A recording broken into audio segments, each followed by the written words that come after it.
Long before the Council of Worlds was founded, before the first great interstellar empires had risen and fallen, even before most spacefaring species had taken to the stars, the blade of Eternum rested silently in the black stone. The stone itself was not native to any world. It was a jagged slab of meteorite, its surface pitted and scored with marks from an age when the universe was still cooling. Embedded deep within it, the blade gleamed with a strange, muted silver sheen, as if it refused to tarnish with time. The hilt was wrapped in some ancient leather-like material, still supple despite the passing of millennia. Along its grip and guard ran delicate, curling runes that no living scholar could decipher. Those who studied it claimed the symbols predated any known written language. Theories bloomed and withered over centuries. Some said the runes were instructions, others a curse, still others the true name of the sword itself. But whatever it was, one fact was undeniable: no one had ever managed to lift it. The sword's current resting place, the Hall of Relics on the barren moon of Valkar, was a temple as much as a museum. Its towering pillars of dark crystal reached toward a ceiling painted with the constellations as they had looked when the sword was first found. In the very center, under a beam of pale starlight from the moon's open skylight, the blade of Eternum sat within its meteorite cradle. It had been discovered thousands of years ago by the Velari, an ancient species now extinct. The earliest records spoke of warlords, prophets, and kings journeying across the stars to claim it. Each failed. Over the centuries, the Council of Worlds turned the act of attempting to lift the blade into a ceremonial trial.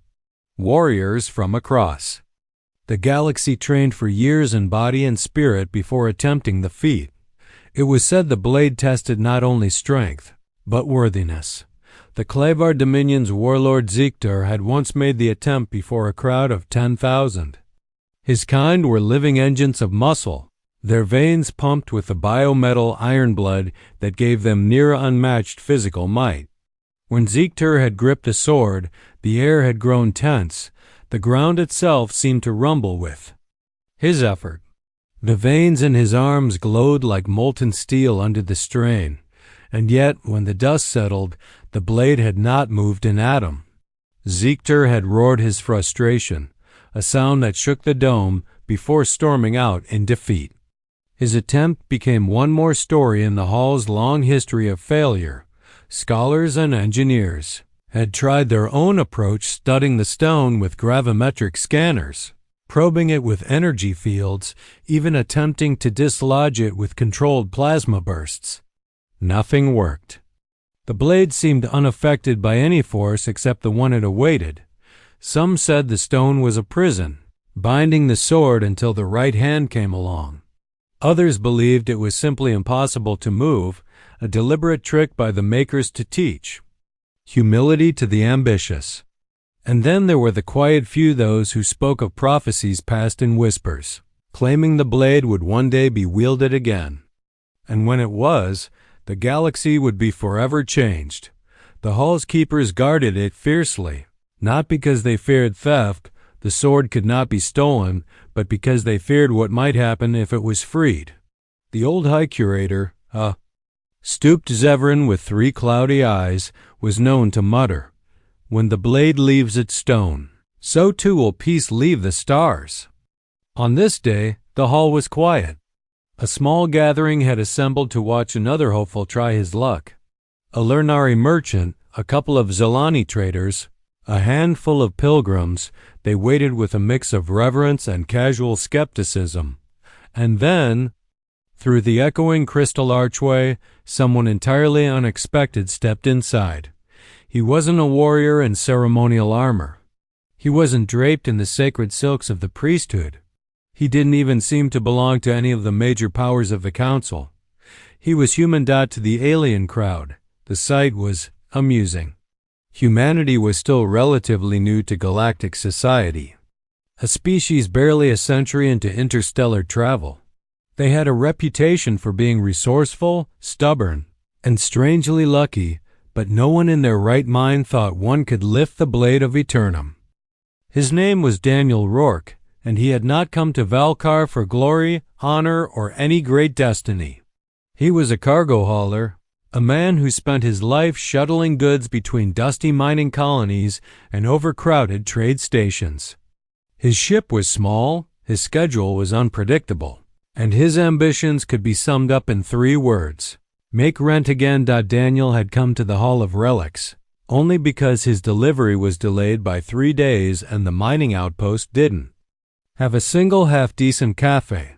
He'd been wandering the moon's capital, killing time, when a friendly Lernari merchant had waved him over. "You're new here," the alien said, its voice like dry leaves scraping against stone. "If you want a story to tell back home, go see the Blade of Eternum." Daniel shrugged. "Is that the big sword thing everyone talks about?" The merchant chuckled, a sound like wind through hollow bone. "Oh, it's more than that. Thousands have tried to lift it. None have succeeded. You could try yourself, though I promise you, it will humiliate you like it humiliates all of us."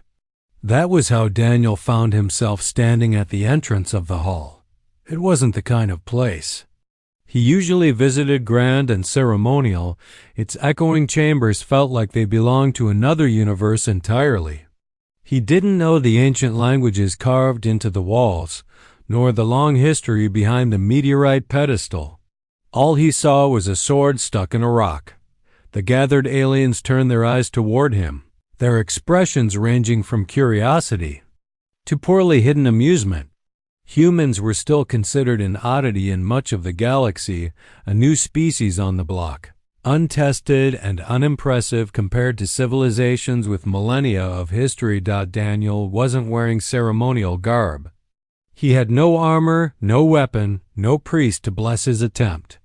Just a worn leather jacket, scuffed boots, and a half-empty water flask hanging at his hip. The High Curator tilted his head, his cloudy eyes narrowing. "You wish to attempt the lifting?" His tone made it sound more like you wish to embarrass yourself. Daniel glanced at the meteorite pedestal. "Why not? I've got a few minutes." The curator made a small gesture, and the crowd parted to give him space. There was no grand fanfare, no drums, no ritual chanting. The alien onlookers had seen too many failures to get their hopes up. Some leaned against the walls. Others folded their arms and waited for the inevitable grunt of strain, the bead of sweat, the slow defeat. Daniel stepped up to the pedestal. The sword was beautiful up close. Its metal didn't gleam so much as it seemed to hold light within it. The runes along the hilt shimmered faintly, as though reacting to his nearness. He placed his hand on the grip, warm, almost alive, careful. "Human," the Lernari merchant called from the back. "You wouldn't want to strain your delicate muscles." Daniel ignored the laughter that rippled through the hall. He didn't bother with deep breaths, didn't square his shoulders like the warriors before him had. He simply tightened his fingers around the hilt just enough to get a firm hold and pulled. There was no resistance. No sound of stone grinding, no heavy shift of ancient weight. The blade of Eternum slid free as easily as a kitchen knife from a block. The crowd froze. A collective gasp rippled through the chamber. Even the ever-calm High Curator jerked upright, his triple pupils widening. Daniel held the sword up to the light. It felt natural in his hand, balanced. The metal was lighter than he expected, yet carried an unshakable presence, as if it had been waiting for him. The runes flared once, casting golden light across the polished crystal floor before dimming back to their faint glow. He turned toward the silent crowd. Guess it wasn't stuck after all." It was only then that the whispers began, quiet at first, then growing like wind before a storm. The aliens didn't see a man holding a sword. They saw the impossible, centuries of failure undone by someone who looked like he'd just stepped out of a spaceport bar. The sound of the sword leaving the stone still hung in the air like a note that refused to fade. Every alien in the Hall of Relics seemed frozen mid-breath, as if the act they had just witnessed might vanish if they dared to move. Daniel stood. At the center, the blade of Eternum held loosely at his side. He didn't look like a man who had just done the impossible. No trembling muscles, no labored breathing, no triumphant roar. If anything, he looked faintly puzzled, as if he was wondering why everyone had suddenly stopped talking. The High Curator's 3 cloudy eyes blinked slowly. You lifted it." His voice cracked in disbelief. Daniel gave a small shrug. "I mean, yeah. That's what you do with swords, right? You pick them up." The crowd erupted not in cheers, but in frantic, overlapping whispers. The aliens leaned toward one another, speaking in hushed tones. To them, this wasn't just a human tourist holding an old relic. It was the shattering of a truth that had endured for thousands of years. The Lernari merchant who had first suggested the attempt was staring, his mouth slightly open. "Impossible," he muttered. "It mocked kings, priests, champions. And you?" He trailed off, unable to finish the thought. Daniel tested the sword's weight in his hand, swinging it gently. It moved as though it anticipated his motions, never unbalanced, never dragging. The edge caught the starlight streaming from the hall's skylight, and the runes along the hilt pulsed faintly. A heartbeat of gold. Someone gasped as the glow faded. It reacted to him. From the far side of the room, Warlord Zictor's voice cut through the murmur like a blade. "How?" His tone wasn't curious, it was a challenge, a demand for an answer. Daniel glanced at the towering Clavar, recognizing him from news feeds. "I just pulled. Didn't feel that heavy." "Not heavy?" Zictor's voice was a thunderclap. "Do you mock us?" "No," Daniel said plainly. "I just think maybe you've all been overthinking it." That only deepened the tension. The hall was full of beings who had built their lives on the idea that the blade could not be moved unless the wielder was worthy by some impossible measure strength, willpower, or some mystical alignment with its unknown creators. For Daniel to suggest that all of them had been overthinking, it was almost insulting. The High Curator stepped forward slowly, his ceremonial robes whispering against the floor. "Human, you cannot understand the magnitude of what you have done. The blade of Eternum has been bound to this stone since before our oldest histories. It has resisted all force, all cunning. That it now rests in your hand means," he stopped, his voice tightening, "means the prophecies may be upon us." "Prophecies?" Daniel frowned. "A hand unbound by the chains of empire will free the blade," the curator recited, his voice deepening into the cadence of ritual. "And in doing so will awaken the war-sleeping power of the old makers. The galaxy will change, for better or for ruin." The crowd shifted uneasily. Some stared at Daniel like he was a savior. Others looked at him as if he were a loaded weapon pointed in their direction. Zictor took a step forward, his massive frame casting a shadow across the human. "If the blade chooses you, then you must prove yourself in combat. That is the way of all true warriors." Daniel looked from the warlord to the sword in his hand. "And if I say no?" The Clavar's grin showed rows of predatory teeth. "Then you prove the sword's choice was a mistake, and I take it from your corpse."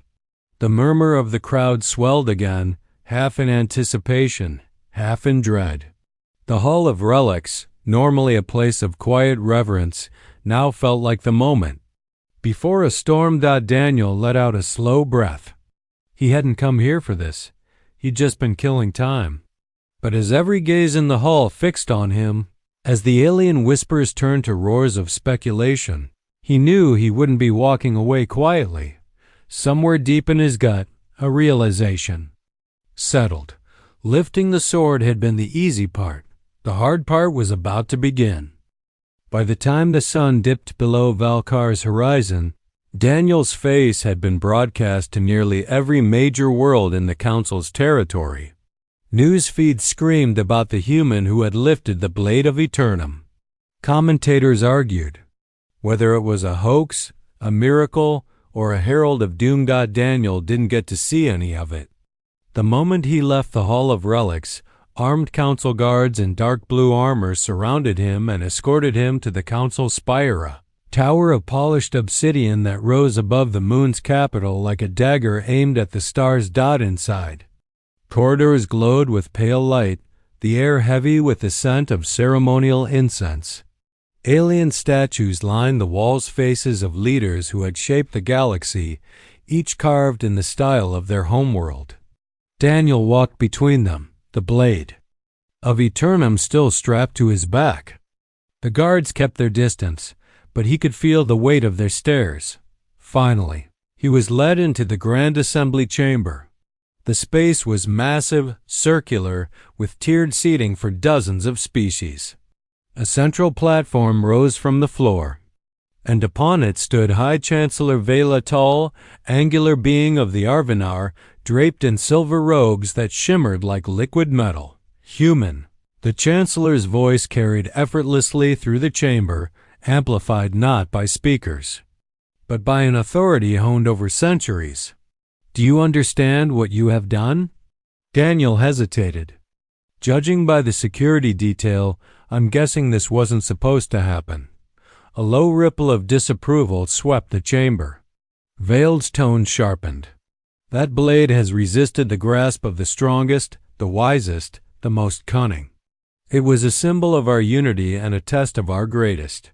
By lifting it, you have altered a tradition older than your species' spacefaring history." Daniel scratched his jaw. "So, what? You want me to put it back?" Ziekter's voice thundered from the shadows of the chamber. "No, human. You will prove you are worthy to keep it." The warlord stepped into the light, armor gleaming with spiked edges, his massive axe strapped across his back. "I challenge you to the arena of honor. You will face me in combat. If you fall, the blade is mine." The Chancellor inclined his head. "The challenge is legitimate. Do you accept?" Daniel let out a dry laugh. "Not much of a choice, is it?" The next day the arena was packed. Thousands filled the stands, warriors, nobles, merchants, and civilians, all eager to witness the fight. The arena floor was a wide expanse of pale sand, ringed by high walls and protected by a faint energy barrier that shimmered in the sunlight. Daniel stood on one side, the blade of Eternum in his hand. He wore no armor beyond a light vest reinforced with carbon weave.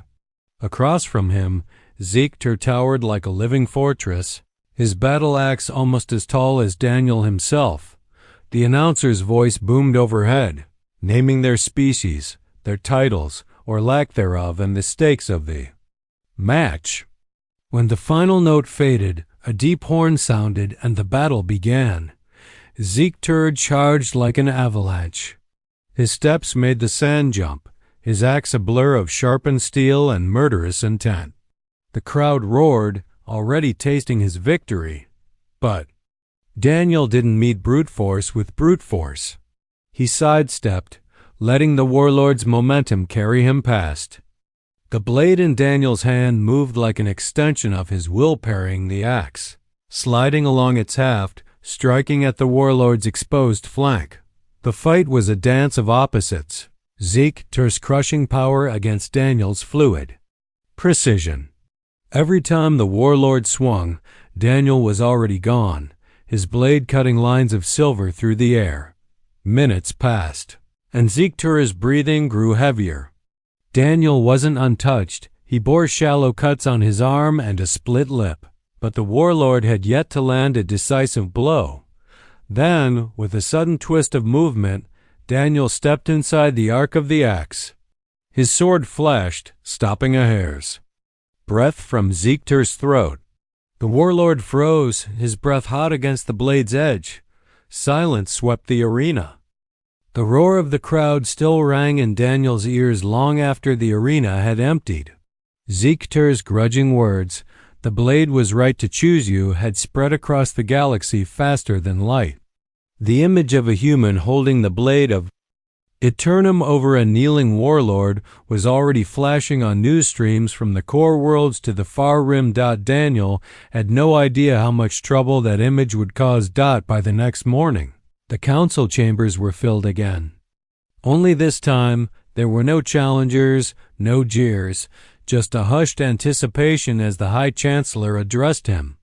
The blade of Eternum rested across Daniel's lap, its runes glowing faintly, almost like a living heartbeat. Daniel Rourke. Vale said, his silver robes catching the light, "The sword has accepted you. Tradition and law now name you bearer of the Eternum blade. This title comes with duties. We ask that you lead the Council's fleets, act as protector of the worlds, and serve as our champion in the trials to come." Daniel stared at him for a long moment. Let me guess, saying no isn't really an option? A ripple of uneasy laughter moved through the chamber, but the Chancellor didn't smile. Refusing would be unprecedented. Ziegler, standing off to the side, crossed his massive arms. If he will not lead, then the blade should be returned to the stone until the next worthy one comes. Daniel shook his head slowly. See, that's the thing. I'm not a general or a politician or whatever you people think I'm supposed to be. I fly a hauler. I deliver mining drills and station parts. I don't do empire building. Vale's tone softened, but the weight behind it did not. The blade chose you for a reason. Do you think it was accident? Daniel ran his thumb along the hilt. The runes flared faintly at his touch, as though answering. He could feel something there, a quiet awareness, like the sword was listening. But it didn't feel like a demand. It felt like a question. He thought about what the curator had said. When the blade leaves its stone, so too will peace leave the stars. Maybe they were right. Maybe taking it had already set something in motion. But Daniel also knew one thing: handing a symbol like this to a government was the fastest way to make it a weapon of politics. Finally, he looked up. If this thing really chose me, then it's my decision how it's used. And I'm deciding it's not going to be a throne decoration for some council chamber. I'll carry it, sure, but only where it's needed. No parades, no war banners. The Chancellor frowned. You would deny the Council's command? I'm not denying your safety, Daniel said. I'm denying your control. Big difference. The room erupted into argument, some delegates shouting that this was madness, others claiming it was the wisest choice in centuries. Ziegler just stood silently, his eyes locked on Daniel with a warrior's understanding. In the end, there was no binding law to force him. The title remained his whether he swore allegiance or not. The council, grudgingly, allowed him to leave. And so Daniel walked out of the council spire, the blade of Eternum strapped to his back. The sun of Valkar was rising over the cities, crystal towers, and his ship waited in the docking bay like nothing had changed. But everything had. Over the next cycles, the galaxy began to tell new stories. Pirate fleets that preyed on the border worlds vanished overnight after a lone figure with a glowing sword appeared among the stars. Refugee convoys reported seeing a human pilot escort them past hostile space, the enemy never daring to attack. On war-torn moons, whispers spread of a man who could end battles without firing a shot. Some called him the Wandering Blade. Others called him a herald of something greater yet to come. Back on Valkar, the meteorite pedestal in the Hall of Relics stood empty. In its place, the High Curator had inscribed a single line beneath the skylight where the starlight fell: it was never about strength. And somewhere, on the edge of known space, Daniel Rourke sat in his ship's worn pilot seat, sipping lukewarm coffee from a dented mug. The sword leaned casually in the corner of the cockpit, its runes dim for now. He glanced at it, smirking. Guess you and me have some work to do. Because the truth was simple. No alien could lift it, and the human didn't even struggle.